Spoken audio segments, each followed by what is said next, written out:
amidst the damned of planet Dark, Dunn is beset by maddening dreams. These premonitions paint a hellish picture for the folk. With nothing more than cryptic clues his missing father left behind, he'll need to venture far beyond the colony's protective walls and find the force intent on tearing everything apart. Dark, an audiobook by Paul Arvidson, narrated by Benjamin Fife, coming soon on Audible.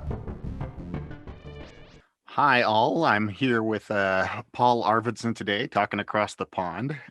Paul is the author with whom I've had the pleasure of working to produce the audiobook sci-fi novel Dark, and I'm currently recording the sequel Darker, and hopefully soon we'll be finished and we'll be moving on to book 3. And what was the name of book 3 again? I was going to give prizes out for people guessing what book 3 was going to be called, but yeah. And now I'm tempted to call it something entirely different, like, I don't know, cheese or spam. Cheese. Or, I don't know. I like that. So Dark is book 3. Yeah. Where did you get your initial idea for Dark?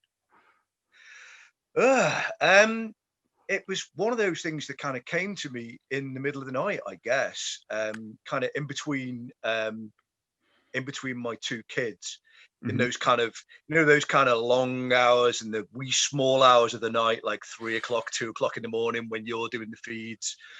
And yeah, you go a bit crackers at that time of day, and clearly just it struck me out of nowhere, and it was just one of those things that I imagined a place where nobody could see, and where all the interactions were all just by smell or touch or sound, and that was what came to me first. It was only until until I started analyzing it once I'd written the first one that I started to realize where some of the influences that actually come from. That's cool. It's that weird thing of kind of going back to your book and looking at it and going, oh, that's what that meant. Ooh. So it was curious. There was a lot of influences to it, I think, in what I've read and some of the things I've done. I used to do a lot of for a start, I used to be a theatre lighting designer, and in having the two kids and getting a more complex life, I retired from that, and so the only creative thing I then did was writing, and so the thought of kind of retiring from a job as a lighting designer, it was kind of, there's kind of like a twist to that, isn't there, of like making a world that's entirely in the dark, that has no light at all. So again, it was one of those things. Everyone said, you're joking, you made that up. I said, no, really, it only occurred to me after I'd finished writing it that actually there was an element to that. But one of the things I did, there was a show I did way back in the noughties called The Black Maze, for a fantastic theatre company called Stan's Caff. If you've never looked them up, Stan's Caff you can find on the internet. They're very awesome. There's loads of cool stuff on there. But one of the shows they did was this entire maze in the dark, in the back of a truck, and this truck got touted round to art festivals all around Europe, and you plugged this thing in, and it immersed people completely in darkness. It freaked some people the hell out. But all of the experiences that you had in this maze, you took with you. So there were noises and things happened in there, but most of it was all caused by you. You kind of triggered things, and it was great. It was fantastic. But the idea of spending that time immersed in the dark and relying on those other senses was obviously just something I'd carried with me for years and years and years, and it obviously came out in that. That's cool. When I was a kid, the house I grew up most in, my mom remarried when I was 6 years old, and they remodeled the basement, and that's where the kids slept. And the room that my brother and I shared initially had no windows whatsoever. And the rest of the basement only had like 2 little windows in a couple of the rooms. So we would turn off the light, and to me, it's just, the whole talking about air sense and whatever. I've got that already. So, I don't know. Have you ever read the autobiography of Jacques Luceron? No. It's called And There Was Light. Anyway, he was the blind hero of the French Resistance, and there are some similarities in the way he describes how he sees things and how you have your characters perceive things. So it's a fascinating book. I recommend it to anybody who Yeah, wants. that's going on the TBR pile. Yeah. Anyway, I've got like a to be read pile that's like this big. so what made you decide on Space Hobbit rodent people? Well, but being a pantser, kind of the world came to me first. I mean, Uh-huh. sometimes the characters come to me first, sometimes the world comes first. But the world came to me first, and the initial interactions were between these characters. And it was only until I started getting into their interactions and working out what was happening and where they lived and what they did, and that I started realizing that they weren't human. And then I thought, oh, okay, well, if they're not human, what the hell are they, and how did they get there? I knew it was going to be, I knew it was going to be somewhere kind of not in this solar system. I'm trying to kind of I'm trying to kind of describe without giving too many spoilers away. But the idea that they weren't human and they weren't here, the characters kind of told me that. I know that sounds really weird when authors say that, but it did really feel like that's what was happening. And then slowly but surely, once I'd got to the end of the book, I went back and made sure that these things would all work in, in some degree of science, and there was consistency to it all, and it would hang together. When I started looking at your book initially, I looked at some of the reviews, and since the audiobook came out last month, I've seen a couple of reviews of the audiobook where people have not many, but there's a few people who are kind of picky about, well, I didn't realize until the end of the book that they weren't human. You could say they lived in a hobbit hole and they were hobbits and whatever, but that's been done, and it's much more interesting to me to see it, just tell its. Yeah, I mean, and the Hobbit opening did kind of cross my mind, even retrospectively once I'd gotten to the end of it, and I thought, do you know what? Some of the best books I've ever read, and some of the best, all the best art I've ever experienced doesn't spoon feed you. Yeah. So I love going and watching ballet and contemporary dance and all that kind of stuff, or if I'm listening to music, I kind of like something with some kind of weird edge to it. Like, I mean, I'm not a complete jazz head, but I do like some of that stuff because it's just so way out there. Or, things with insane guitar solos in them. Like, I'm quite a bit of a proggy fan. So, I like a bit of Yes and a bit of Rush because the solos in those things are just so insane. And you don't know what to expect. It's not spoon feeding it to you. So it's kind of, it would almost be like Agatha Christie kind of saying, oh, well, it's all right, he done it. And then it would be like, oh, okay, well, I've got like 65,000 words to get through here. I know who did it. It kind of seems a shame to ruin that aha moment, when people get it. Yeah, well, you say Agatha Christie. It reminds me of that. I don't remember which one it is, but there's the Agatha Christie where it turns out that it's being told from the perspective of the murderer the whole time. I don't remember which one it is, but you don't find that out until the end. So anyway, couple of things. Fun. I liked that. Yeah, couple of things that I liked about this book that were different. You use onomatopoeia, a word that sounds like it, the sound. You use that more than any other book that I've read, and it was an interesting challenge, and I had kind of fun, winging it on some of the sounds, and some of them I kind of changed a little bit from your exact, phonetic spelling of them. But what did you think of my performance with it, and what makes you lean towards, using the sound words instead of just, saying, oh, and there was a beeping noise or whatever? Oh, I mean, some of it was down to the fact that when you're in that environment where you're immersed completely in the dark, you get into this kind of weird state where things come at you really strangely and feel strange and smell strange and in a way that was what drove that. So it was more the real sound coming at you. And I guess some of it's a background in theatre. So, you know, are some of those things really, you know, was I writing as if they were radio play instructions? I'm not really sure. I didn't realize until you'd written me the question about onomatopoeia quite how much of it I'd done. Like, this is the most onomatopoeia I've ever read in any book ever. I'm like, oh God, really? Oh, it's delightful. And it's the same thing as I'm I doing like Joker it. now. So yeah. Yeah, oh, Okay. great. Wow, who knew I had a thing? I'm enjoying that. And also, you translated a lot of the weird things, like there's you know, okay, other than really obvious things like bangs and thumps and boos, you know, and but there are any number of kind of weird strangulated noises, you know, where people go or woo, yeah. The There's a Wilhelm scream. again spoilers, but in Darker, one of my favorite things that still got me sniggering now. There's a bit where there's somebody is ill. And your rendition of that person being ill was just like, that's brilliant and awful all at the same time. Loved it. Oh, that makes me happy. I love it when I hear my authors enjoy my performance.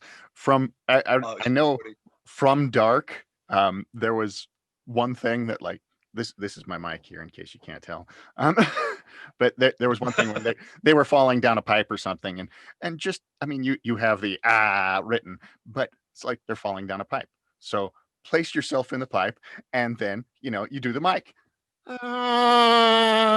And it's fun. It's a different performance. Funny thing was, I actually recorded another book in the last month or so that I did the same thing, and the author was like, "No." I'm like, fine. Like, fine, okay. Yeah, Anyway, you do good scream though. You do very good scream. I'm working I feel hard like on I should. I feel like I should murder some more people in Darker, just, you know, to get you to do that. Ah! it. My oldest daughter is she's an animation junkie, and she does animation, whatever. Anyway, and she watches videos on anything and everything, but she has watched, I don't know how many little snippets of the explanation of the Wilhelm scream. That's that's the that's the one that is in every movie that George Lucas ever did. It's the so anyway, it's whenever we're watching something, it comes. She's like, "There it is!" Like, yes, that's my daughter, the um, geek. well, I've got a geekier story than that if I can throw. One of my mates used to work in the World Service in Broadcasting House in London, and up until very very recently, they had this kind of practical effect of somebody falling off something over a great distance, and it was this kind of magnificent construction out of wood, physically made of wood, and you would the microphone would be at the top of the thing, and you would scream whilst running down this carpeted staircase thing, so you got further and further away. They've just dismantled it now, but they yeah, you used to go, pretty much doing what you did, except yours was better. Well, thank you. So anyway, I guess some other questions. How did you select me as a narrator? Selection was tough, man. When you put in an audition, do you get to see how many other people are auditioning for the script? I haven't got a clue. Nope. Because there were like 14 people. I got bombed. It was Uh-huh. nuts. And I agonized over it for, well, it felt like a fortnight, but it can't have been that long. I must have let everyone know before then. And it was just insane trying to go through everyone's voices and work out what everyone's pitch was and whether I'd be able to, you know, it was a combination of somebody that I thought I'd get along with and somebody that I thought would get the sense of humor of the book as well. Because the sense of humor in there is quite dry, and quite a lot of it comes out in the dialogue between the characters. And so if you don't get that kind of, you know, that snazziness between the characters, then the book would just not fly at all. And so I think, you know, aside from, you know, before knowing that you did good scream as well, the you caught the characters, and I kind of thought, right, okay, we've nailed this. There's with a few minor tweaks, we're all over it. And actually, kind of once we got into the process of it, everything has been just joyous ever since. It's been great. We've had fun, haven't we? Yeah, I've had fun doing it, and now that I'm not quite halfway through recording Darker, it's a blast. I mean, I've already read through Darker, but I look forward to seeing where you go with Darkest. So do you listen to other audiobooks yourself, or are you more of just a paper kind of guy, or Kindle or whatever? What methods do you consume literature?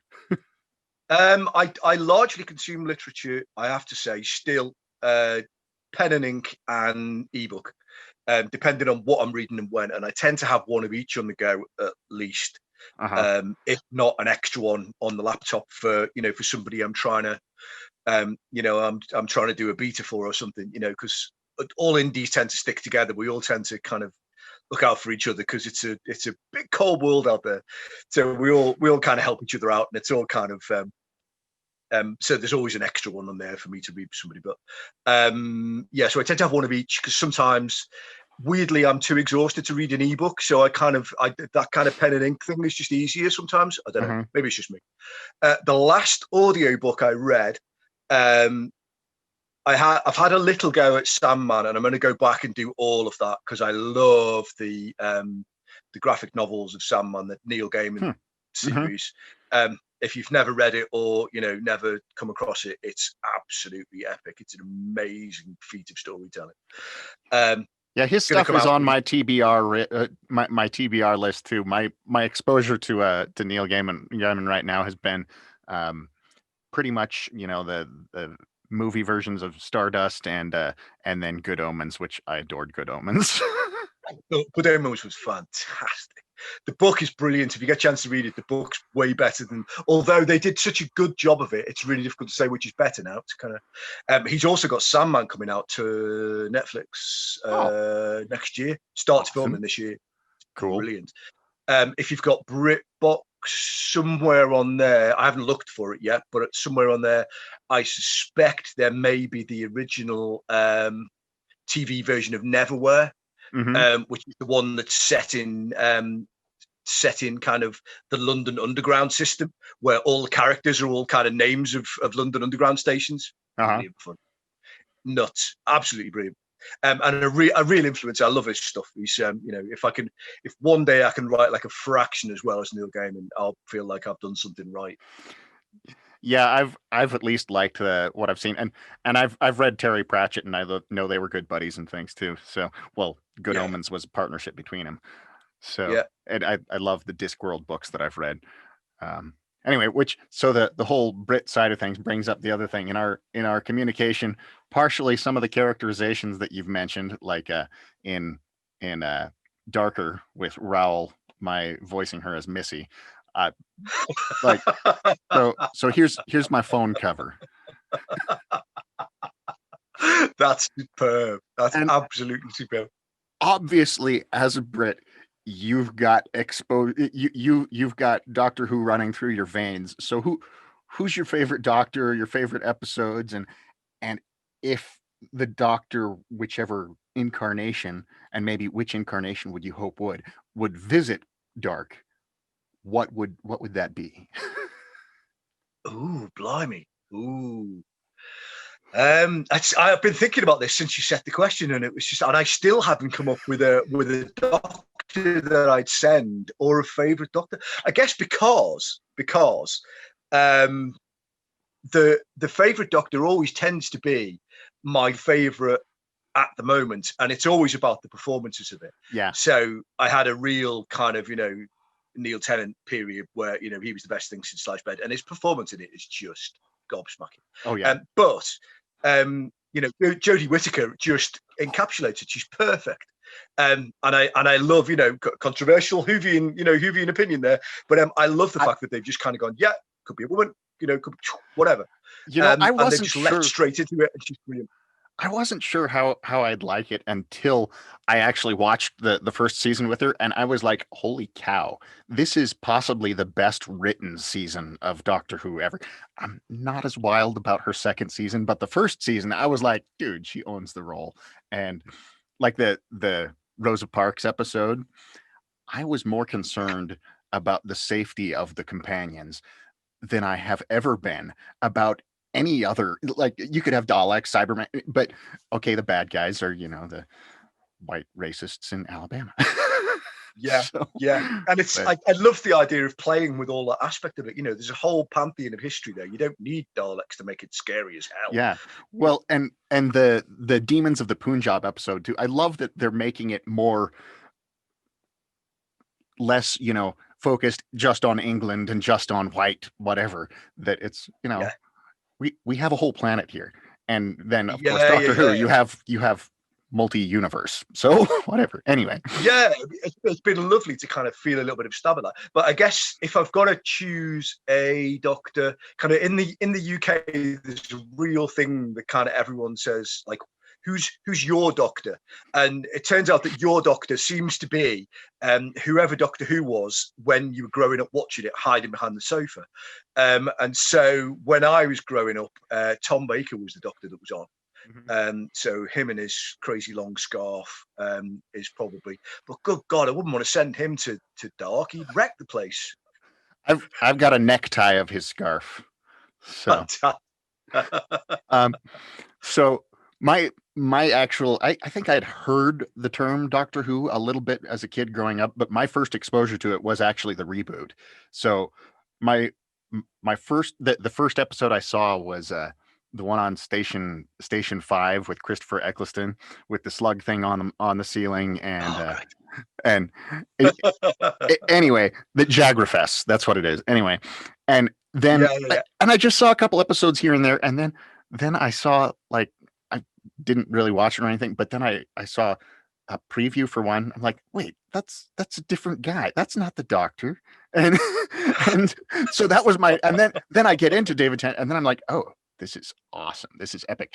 So then we went back and we started, doing Netflix, ordering the discs to get old Doctor Who. And I've watched, I've watched most of William Hartnell, and and I haven't really gotten beyond Peter Davidson, but I've seen at least some of the rest of them. And I saw the very ill-conceived US version of the 1995 whatever thing. Have you seen that one? Is that the Torchwood one? No, that's the one. That's the one. It's the Doctor. It's the Eighth Doctor. Oh, the film. Yeah. It's painful. Yeah. But anyway, and it's a shame because he's such a good actor. He's a great actor. It was wasted. And he's done audio versions, audio dramatizations that I guess are really great. I've heard, I think, one of them. But anyway, so I could probably talk Doctor Who with you all day. Anyway, probably my favorite old Doctor is actually John Pertwee. He was he's pretty good. Whatever. He's fun.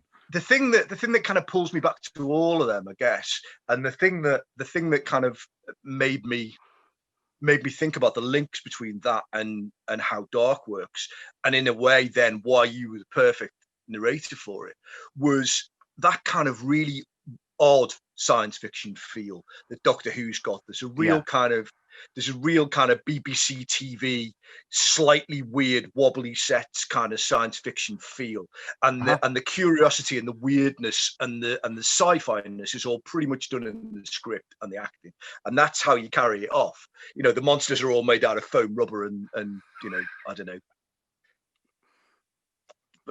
like dish soap. And actually that's it's fantastic. The really, really early series of Star Trek have got that feel as well, where perfectly well the sets wobble and they go past, and the rocks are made out of polystyrene, but there's something odd about it, and it's great. It's only a model. But I say that anytime I watch old Doctor Who, I say that at least once. Only a model. But I love that, and that kind of feel to it, I think, is in a way what I wanted to capture in the book, and what I hoped that the audiobook would capture. And it feels like it has. It feels like it has. Getting into the rushes, listening to the rushes of Darker, has just made me super excited over the whole thing all over again. Whilst I'm in the throes of writing Darkest, so it's come at a perfect time. Cool. Yeah, so I'm really enjoying it. Really enjoying it. That's brilliant. So, what can you tell me about your other books, like the Katie Gray books? Okay. So Katie Gray is set in real life, in Mm-hmm. the real world in the 21st century. I think kind of once I'd written Dark, before I'd written Darker, I kind of thought, right, well, this is clearly a series. There's too many cliffhangers here not to leave. And I know kind of roughly where I want to go with it and what I want to do next with it. And then just before I kind of sat down to lay out the plot for it, that wasn't the idea that got me. Do you remember there's a thing that Terry Pratchett says about ideas hitting you, and ideas come from the universe and they hit you, and if this brilliant idea hits a duck, then it's going to get wasted. I don't know, the duck might do something brilliant, but as it goes, this idea hit me, and it wasn't the sequel to Dark. It was this idea that, again, I saw this image, and I got the image of this girl, this kind of teenage girl, who looks kind of quite alt and punky, who is tipped over on the floor underneath a powered wheelchair, with a guy with a gun coming to kill her. And that was the image I got. And I thought, oh, right, well, I've got to write that now. I've got to find out, because I can't just leave her there under the chair and kind of. Yeah, that wouldn't be nice. No, so I kind of, so I was like, oh God, I've got to write that now. So I had to stop and write that instead, because it was just preying on my mind. And I'd try and sit down and plot out a little bit of Darker, and it just wouldn't come at all. It's like, right, okay, I've got to sit down and just let all of this come out. So then I spent the book working out. Well, I spent a little bit of time working out who she was, and where she lived, and what, and then the story is basically how she winds up in that scene at the beginning where, somebody is trying to kill her. How did she get there? Mm-hmm. Why is this person trying to kill this seemingly random girl in a wheelchair? And it was hella fun to write. Because it's all real life. It isn't in the dark.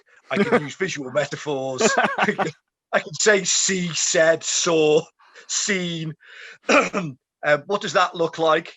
I can say all of those kind of, things that I normally say in real life that I've got to weed out of all the manuscripts of the Darker series.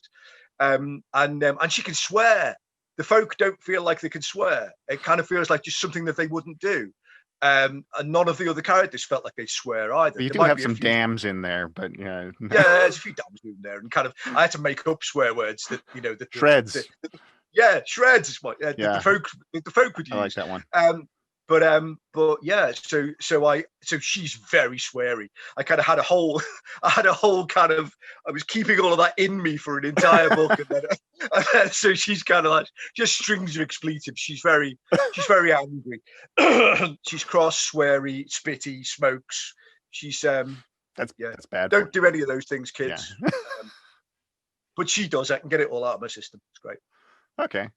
Cool. There's a sequel to that coming out too, but that's and the audiobook for that's currently in production. So not me. No, not you. No, I wanted a woman to read it. That makes sense. Because she's a character who has a disability, because I haven't got one, I put a really wide casting net out there to try and find a voice artist who had a disability, just to kind of, say that I'd kind of, at least I'd thrown it out there to everybody, and I found someone in the end. It took me a while to search, but I found somebody with a perfect voice, and she's enjoying it. We're getting into it. It's kind of cool. That's awesome. I'll have to listen to it when it's done. So it's going to take us a while. We want to tweak it. So you mentioned, the not being able to use, see, saw, and whatever, but there are some things that because we live in a sighted world, that there's no way you can go through a book without us visualizing the dark world, even with, blinders on and whatever. But you also use some words that are inherently, sight oriented, like black. I mean, if you have no sense of sight, but I guess my take on it, as I was reading through it and as I've been performing it, is, there are other ways that maybe a texture could be black. Um, what what is your thoughts with the way you approached some of those things? Well, um, I can give away construction spoilers here without giving away book spoilers. I went through. I've been through every manuscript with a tooth comb to pull out all the possible visual references. And when you start writing this stuff, you realize when you first write a book and you send it to a proper editor, you realize quite how often you repeat yourself, quite how often you've got kind of all kinds of vocal tics and verbal tics that kind of come out in your writing that need kind of sifting out. And the amount that you use visual metaphor when you're talking um, is insane. And so, having decided that this was a world that had no light, and that the characters wouldn't know what that was or any of those things were, that they wouldn't use any of those metaphors, I went back through with a sieve and took all of them out.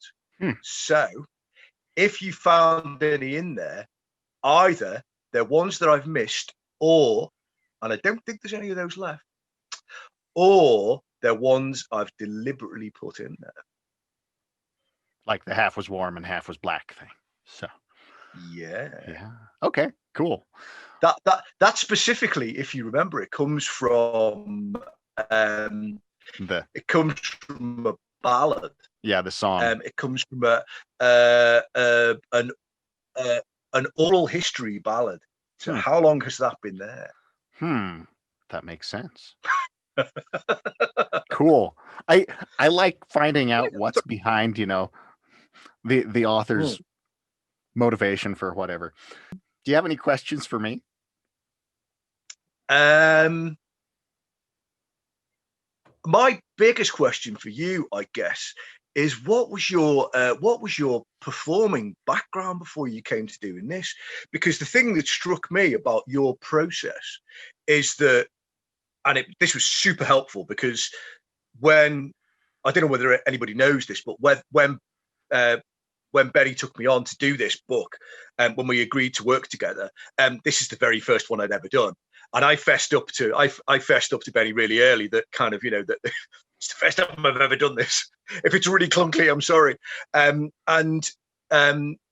he was really easy to work with, took me through the process really easily. But one of the things that you did to make that process simple was you said, right, go through your book and cast every character as if Mm-hmm. as if they were in your screenplay. And that was just so helpful. But then, after me having given you this kind of cast list, first of all, it occurred to me, oh, good grief, there's billions of characters in this book, some of which are like bit part actors. They kind of, there are whole scenes in there where there's somebody who'll be on for like 2 lines and be off again. And it feels like one of those kind of, huge, big Mm-hmm. productions of some kind of Dickensian book where you get these like minuscule characters who appear and disappear. And it was all accidental that I'd done that. It's probably terrible writing practice. But you cast every single one of them, and every single one of them is different. So where do your acting chops come from to do all of that? You know, go back. So I graduated from high school in 1997. I did 3 years of drama in high school. And I mean, we studied dialects. We studied something called the 12 guideposts that I still am coming back to now.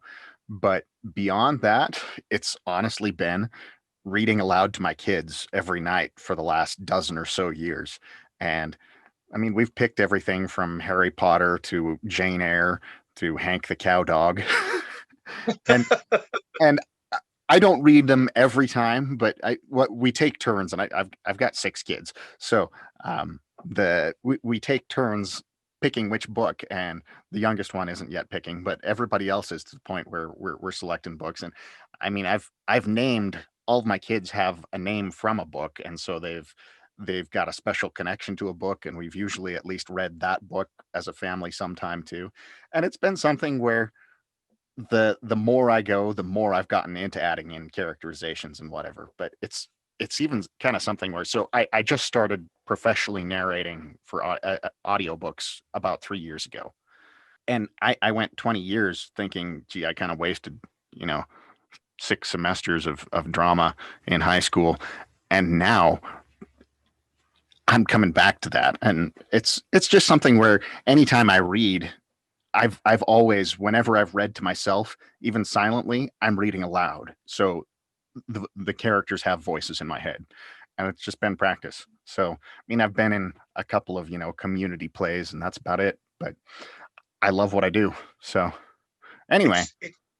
It's quite scary. It kind of I'm going to come back to a Doctor Who reference now. There's a scary ass Tom Baker episode with the brain in the jar. You seen that one? Maybe. I don't know. I've seen quite a few of the Tom Baker. I can't remember. They kind of blend together. I can't remember what it's called, but as a child, it utterly terrified me. There's this like brain in a jar that's the bad guy, and I kind of feel like kind of that collective consciousness thing is how I've always worked with like other performers and other actors and other directors and all that kind of stuff. And it kind of feels like we share that kind of brain space thing. There was something that's coming up in Darker, which I won't mention because of spoilers. But I thought once I'd sent this thing out there, I thought, I should have sent Ben a note about this should have an effect on it.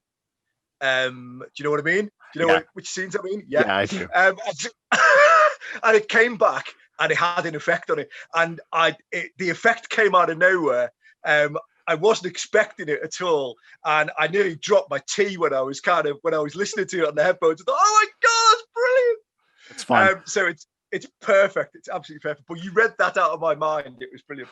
Well, and that particular effect, that character, or whatever you want to call it, there's another effect that I'm going to use for him in future chapters that are coming up. I don't give away too much too, but I hope you like where I go with that too. Anyway, I think we are about out of time, but I'm loving working with you, Paul, and what's next for you after you're done with Darkest? Well, Darkest, I haven't gotten to the end of Darkest yet, so we're kind of, anybody that's following me like a proper stalker on Goodreads will know I'm like 59% of the way through it, and I'm battering away. But it's just getting the time to sit down and focus and kind of deliver those kind of word drops. So it could still spiral off into being 2 books. It could be one of these things that kind of you thought you were writing book 3 and actually there's too much to go into one book on its own. So we don't know yet. It might still Dark Arrest. Nah, so the book 4 is going to be cheese every day of the week. There we go. Okay. Darkest cheese. And what about Wensleydale? I think. Yeah, exactly. Once I've done that, I feel like I should give myself, even if I've got another half of a book to write for it, I feel like I should get on with the sequel to Katie Gray, because I know exactly how that's going to be. That's going to be a murder mystery. I've already got it all plotted out in my head. I'm going to have a whale of a time writing it. So and obviously be prepared for more swearing. So yeah, that's what's going to happen with that one. But yeah, I feel like the pressure's on now, isn't it, to get book 3 written, so you can get on and make it into an audio for me. It's very cool. Okay, well, I'm booked through at least probably about the beginning of December right now. So you got a little bit of time. Yeah. I don't think it's going to get done that quick. Okay. Fingers crossed.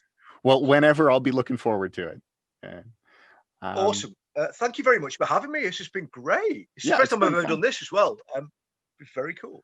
Been fun getting to know you better and talking face to face, as it were, across the pond. So yeah, totally.